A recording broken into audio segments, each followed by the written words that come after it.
This summer will mark the 50th anniversary of Neil Armstrong's first setting foot on the moon, a moment for the ages. But ever since the space shuttles were retired, there's been a renewed debate over what NASA's mission should be. As it turns out, what's old is new again. There is a big push to return to the moon. Miles O'Brien looks at those questions, and the man who is tasked with overseeing it for our weekly segment about the leading edge of science, technology, and health. Challenges like the plenary. 1 year into his tenure as NASA Administrator, Jim Bridenstine is a man on a new mission for the space agency. Please join me in welcoming Jim Bridenstine. It made him a star at the 35th Space Symposium in Colorado Springs, the annual convening of the cosmic cognoscenti. So many in this room are familiar that we've been given now a new charge, that we are going to place humans on the surface of the moon in 5 years. For a number of years at NASA, they weren't really allowed to talk about going to the moon. And now they not only can talk about going to the moon, the idea that we're going to be there in 5 years has everybody extremely excited. U.S. astronauts on the moon by 2024. Vice President Mike Pence dropped that gauntlet at the end of March. Now, make no mistake about it. We're in a space race today, just as we were in the 1960s. And the stakes are even higher. A space race with whom? A private mission designed by Elon Musk and SpaceX? Or also China, which landed on the far side of the moon in January and vows to build a permanent encampment there in a decade. It's a time frame that invokes another race, another era. We choose to go to the moon in this decade and do the other things, not because they are easy, but because they are hard. NASA delivered on President Kennedy's audacious challenge 50 years ago this July. That moon race was fueled by rivalry with the Soviets, the desire to honor the wishes of a martyred leader, and a blank check from taxpayers. A lot of things just lined up perfectly to make that happen. That's right. Do you see the similar ingredients right now? So it's a different era. That kind of competition does not exist right now. But what does exist now that's unique, that didn't happen back then, is all of the partnerships with international players. During the symposium, the former Navy fighter pilot, who wasn't even alive during Apollo, met with those international partners. He had some convincing to do. U.S. space policy has shifted with the political wind. In 2004, President George W. Bush retired the shuttle program and set his sights on the moon, a program called Constellation. But when Barack Obama became president, he made it clear the moon did not interest him. So in 2010, he canceled Constellation after an independent committee determined the NASA budget fell far short of the ambition. The agency was left with a vague, underfunded notion to go to Mars. But in December of 2017, President Trump signed Space Policy Directive 1, which put NASA back on course to the moon. NASA policy has been as dizzying as the stomach-churning gimbal rig test endured by the first astronauts.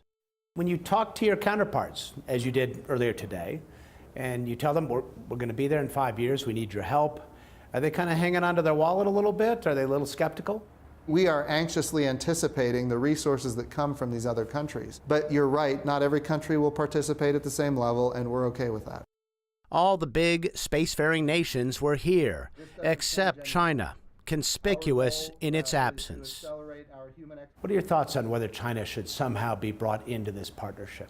So that goes above the pay grade of the NASA administrator. What I will tell you is that we follow the law, and the law says that NASA is not going to do any bilateral kind of cooperation with China. So what will this international sprint look like? To be determined, quickly. The President has directed NASA and Administrator Jim Bridenstine to accomplish this goal by any means necessary. You must consider every available option and platform to meet our goals, including industry, government, and the entire American space enterprise. Pence gave that address at NASA's Marshall Space Flight Center in Huntsville, Alabama, where they designed the Saturn V rocket that carried Apollo astronauts to the moon. The even bigger rocket they and Boeing are building now, the Space Launch System, or SLS, is troubled. It's behind schedule. Yes, it's over cost. Yes, it's been a challenge. Every rocket program in history has had those challenges, but we're almost there. And the problems that it has had historically, it's been under development now for 10 years, we're getting those problems fixed. Elon Musk's SpaceX is in early development of a huge rocket for missions to the Moon and Mars, but it is unlikely a commercial alternative to SLS would be ready in time. Besides, politics dictates this rocket be at the center of this program. The powerful delegation from Alabama will have it no other way. When he came to NASA, Bridenstine was in his third term as a Republican congressman from Oklahoma. He understands technology through a political prism.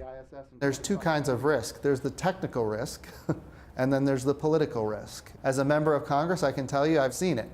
The technical risk is irrelevant if the politics aren't right. Bridenstine has already gotten a taste of the skepticism he is facing among his former colleagues. The simple truth is that we are not in a space race to get to the moon. We won that race a half-century ago. Democrat Eddie Bernice Johnson chairs the House Science Committee. Rhetoric that is not backed by a concrete plan and believable cost estimates is just hot air. And hot air might be helpful in ballooning, but it won't get us to the moon or Mars. Even if SLS works, NASA needs a lot more hardware, like the Orion crew capsule built by Lockheed Martin and its service module built by the European Space Agency. But the agency also aims to build a small outpost orbiting the moon called the Lunar Orbital Platform Gateway. And of course, it needs a lander.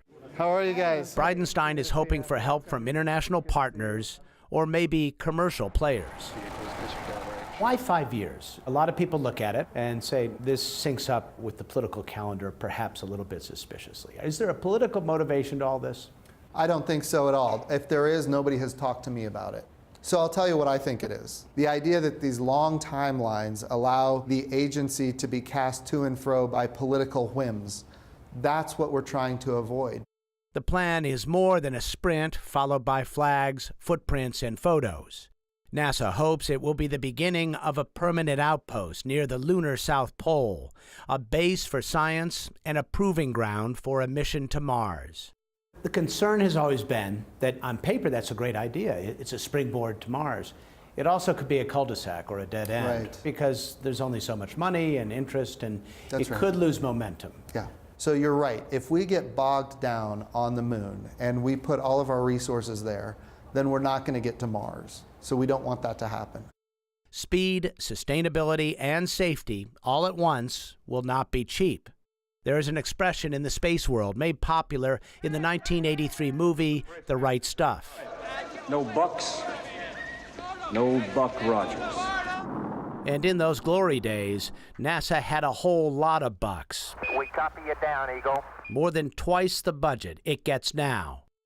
So the administration is poised to ask Congress to up the ante on space. It will require bipartisan support. Sure, NASA can send a man to the moon, but politics is not as easy as rocket science. For the PBS NewsHour, I'm Miles O'Brien in Colorado Springs.